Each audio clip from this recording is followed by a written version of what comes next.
Hoy exploraremos la historia de un invento diminuto y a la vez gigantesco en impacto, el transistor, una pieza microscópica que transformó la ciencia, la tecnología y la sociedad en el siglo XX. A lo largo de este recorrido veremos cómo la física cuántica abrió la puerta a su descubrimiento, cómo la ingeniería lo llevó a la práctica y cómo su influencia se extiende hasta el futuro que hoy comenzamos a vislumbrar. Pero antes de profundizar, detengámonos un momento en lo esencial, cómo funciona realmente un transistor. Un transistor puede imaginarse como una llave o un grifo. Entre dos extremos fluye una corriente, pero solo pasa si una pequeña señal en la base lo permite. Esa señal abre o cierra el paso de una corriente mayor. Con este principio, un transistor actúa tanto como interruptor como amplificador. Es capaz de transformar impulsos minúsculos en acciones decisivas. Y este mecanismo, tan simple en apariencia, es lo que sostiene todo el mundo digital moderno. Para comprender por qué funciona, debemos dar un paso hacia atrás en la física cuántica.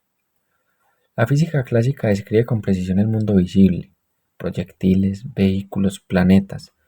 Todo obedece a leyes claras y deterministas. Sin embargo, al observar lo microscópico, estas reglas se quiebran.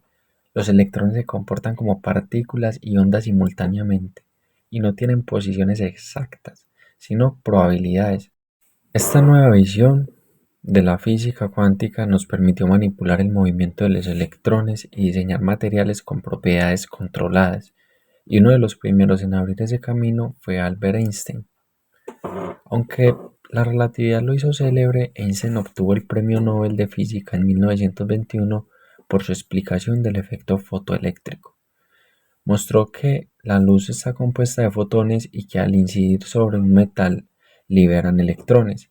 Este descubrimiento confirmó los fundamentos de la cuántica y nos enseñó a controlar los electrones de manera precisa. Sin ese hallazgo, nunca habríamos diseñado transistores.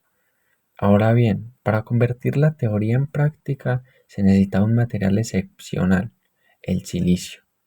El silicio es el pilar de la microelectrónica. Abunda en la arena y en la corteza terrestre, y posee 4 electrones de valencia, que forman una red estable. En estado puro es casi aislante, pero los científicos descubrieron que podían modificarlo insertando átomos distintos. Ese procedimiento, llamado dopaje, permitió alterar sus propiedades eléctricas. Gracias a ello se convirtió en un sustrato perfecto para los transistores. Y aquí entran en juego dos actores fundamentales, el fósforo y el boro. Al añadir el fósforo al silicio se genera un exceso de electrones. El fósforo tiene 5 electrones de valencia, uno más que el silicio, y ese electrón sobrante queda libre para desplazarse. De este modo, el material adquiere carácter conductor. A ese tipo de silicio se denomina N por negativo.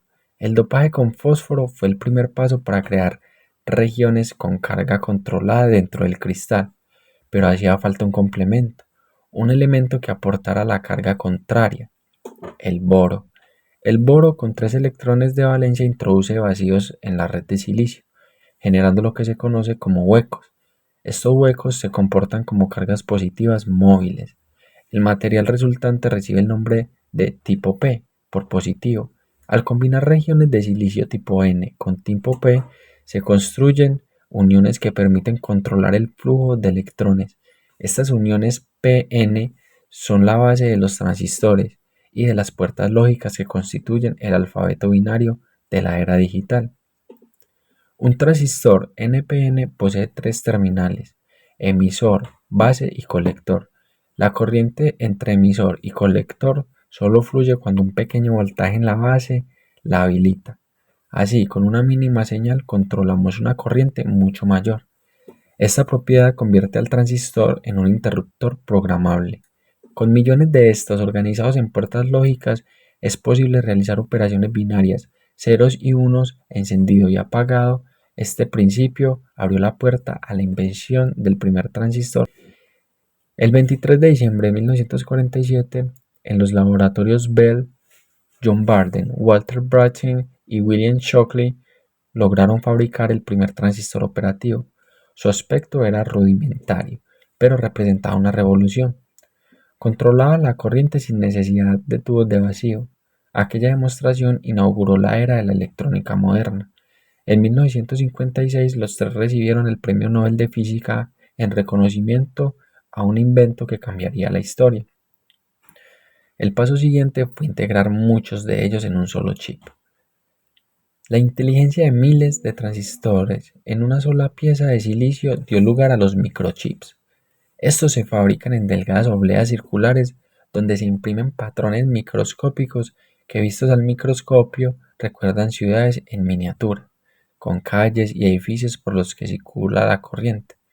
Cada chip moderno contiene más transistores que habitantes de un país entero. Con el tiempo, su número creció de manera tan regular que pronto se formuló una ley empírica para describirlo. En 1965, Gordon Moore predijo que el número de transistores en un chip se duplicaría cada 2 años. Durante décadas esta tendencia se cumplió y permitió que los dispositivos fueran cada vez más potentes y accesibles. Hoy un transistor mide apenas unos nanómetros, unas decenas de átomos. Sin embargo, este avance tiene límites. Cuando son tan diminutos, los electrones pueden atravesar barreras por efecto túnel cuántico, produciendo fugas indeseadas. Este desafío impulsó otras aplicaciones de la cuántica, como el láser y la resonancia magnética. El láser, nacido de principios cuánticos, se convirtió en una herramienta indispensable en comunicaciones, medicina y tecnología cotidiana. Otro logro sobresaliente es la resonancia magnética nuclear, conocida como MRI, que nos permite observar el interior del cuerpo humano sin necesidad de cirugía.